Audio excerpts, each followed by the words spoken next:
Hello guys, ఇక్కడ చూసిన nursery వచ్చేసి శంషాబాద్ అండ్ చార్మినార్ మధ్యలో నియర్ పాలమాకుల్లో ఉంటుందండి. ఇక్కడ outdoor plants and decorative plants చాలా ఉంటాయండి. లైక్ గన్నేరు మల్టీ కలర్స్ లో ఉంది, బోగన్విల్లియా మల్టీ కలర్స్ లో ఉంది. వైడ్ రేంజ్ ఆఫ్ ప్లాంట్స్ చాలా అయితే ఉన్నాయండి. పళ్ళ మొక్కలు వచ్చేసి జామ, మామిడి, పపాయ, ఆరెంజ్, లెమన్ అండ్ అరటి ఇట్లా చాలానే ఉన్నాయండి.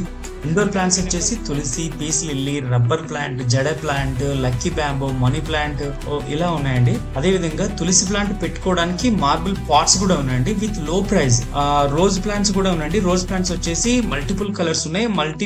సింగిల్ ప్లాంట్ లో కూడా మల్టిపుల్ కలర్స్ వచ్చే విధంగా ఉన్నాయి. కొత్తగా బాల్కనీ గానీ గార్డెన్ సెటప్ ఎవరైనా చేసుకోవాలనుకుంటే ఇది బెస్ట్ ప్లేస్ అని చెప్పవచ్చు. హైదరాబాద్ నుంచి బెంగళూరు వెళ్లే రూట్ లో ఎవరి జర్నీ చేసినా ఒకసారి ఇక్కడ విజిట్ అవ్వండి. అదే రూట్ లో అక్కడ చాలా నర్సరీస్ అయితే ఉన్నాయి. షాద్ నగర్ అండ్ శంషాబాద్ మధ్యలో ఉంటుందండి ఇది. మేమైతే కొన్ని indoor plants and outdoor plants అయితే కొన్నామండి. మీరు కూడా ఒకసారి విజిట్ చేయండి. Thank you for watching. మీ గార్డెన్ ఫ్రెండ్స్ కూడా ఇది వీడియో షేర్ చేయండి. మరిన్ని వీడియోస్ కోసం మన పేజ్ ని ఫాలో చేయండి.